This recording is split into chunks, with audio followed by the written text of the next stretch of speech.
नमस्कार, मी पंजाब डक. आज आहे 26 जानेवारी 2026 आणि या ठिकाणून माझ्या महाराष्ट्रातल्या शेतकऱ्याला अंदाज देणार आहे. तर मी म्हटलं तर 26 जानेवारीच्या वेळेस राज्यात ढगाळ वातावरण होईल. आजपासून झालं, पण आज रात्रीच्याला आणि उद्या 27 आणि 28च्या दरम्यान राज्यामध्ये खूप ढगाळ वातावरण राहणार आहे. तुरळक ठिकाणी थेंब देखील येणार आहे. खूप काय असा मोठा पाऊस नुकसानीचा पडणार नाही, पण काही भागामध्ये उत्तर महाराष्ट्र असो, पश्चिम महाराष्ट्र असो, विदर्भ असो, मराठवाडा असो, तुरळक ठिकाणी ह्यामध्ये 27-28च्या दरम्यान थोडे थेंब येणार आहेत, म्हणून हा अंदाज लक्षात यायचा. सर्वदूर काही पाऊस पडणार नाही, पण राज्यात वातावरण खराब होत असल्यामुळं तुरळक ठिकाणी थेंब पडतील, म्हणून हा अंदाज सर्व शेतकऱ्यांनी लक्षात द्यायचा. राज्यातल्या सर्व शेतकऱ्यांना सांगू इच्छितो की ज्यांच्याकडे हरभरा असेल तर तुम्ही काय करायचं, याच्यामध्ये काय असतं, ह्या वातावरणामध्ये ढगाळ वातावरण झालं की धुळीचं प्रमाण असतं बघा, पाहू शकता धुळी देखील आलेली आहे. पण याच्यामध्ये तुम्हाला सांगू इच्छितो की की धुळी असल्यामुळं एक बुरशीनाशक की चांगल्या कीटकनाशकची फवारणी करणे खूप गरजेचं आहे, म्हणून हा अंदाज सर्व शेतकऱ्यांनी लक्ष द्यायचा. आणि त्याच्यानंतर राज्यातल्या सर्व शेतकऱ्याला सांगू इच्छितो की राज्यामध्ये आता म्हणजे आज 26 जानेवारी, 27 आणि 28 तारखेपर्यंत राज्यात वातावरण म्हणजे ढगाळ राहणार आहे, म्हणून हा अंदाज लक्षात घ्यायचा.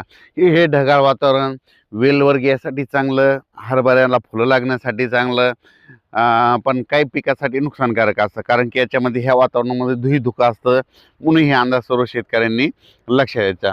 त्याच्यानंतर ह्या राज्यातल्या म्हणजे पूर्व विदर्भ, पश्चिम विदर्भ, दक्षिण महाराष्ट्र, उत्तर महाराष्ट्र, कोकणपट्टी, सगळीकडं सांगायचं झालं तर म्हणजे 4 दिवस म्हणजे आज 26, 27, 28 आणि 29 पर्यंत असं ढगाळ वातावरण राहणार आहे.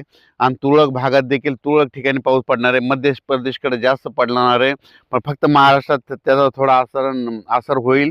ढगाळ वातावरण राहील, म्हणून हा अंदाज लक्षात आहे. अंशतः तुरळक ठिकाणी तुरळक भागात थेंब देखील येतील, म्हणून हा अंदाज महाराष्ट्रातल्या सर्व शेतकऱ्यांनी लक्षात घ्यायचा. कर्नाटक, निपाणी ह्या भागातल्या जे तंबाखू काढणारे शेतकरी त्यांनी म्हणजे सांगू इच्छितो की तुम्ही 29 तारखेच्या नंतर तंबाखू काढण्यास काही हरकत नाही, कारण की 29च्या नंतर राज्यात परत पुन्हा वातावरण क्लिअर व्हायला सुरुवात होणार आहे, म्हणून त्यांनी तंबाखू काढायला हरकत नाही. पण राज्यात मात्र सध्या मात्र ह्या 4 दिवस मात्र ढगाळ वातावरण राहील. तुरळक ठिकाणी तुरळक भागातच पावसाचा अंदाज आहे, म्हणून हा अंदाज लक्षात घ्यायचा. म्हणजे सांगायचं झालं उत्तर महाराष्ट्राकडं नंदुरबार जिल्हा, धुळे जिल्हा, नाशिक जिल्हा, त्याच्यानंतर जळगाव जिल्हा, संभाजीनगर, त्याच्यानंतर बुलढाणा जिल्हा, विदर्भात काही ठिकाणी अशा म्हणजे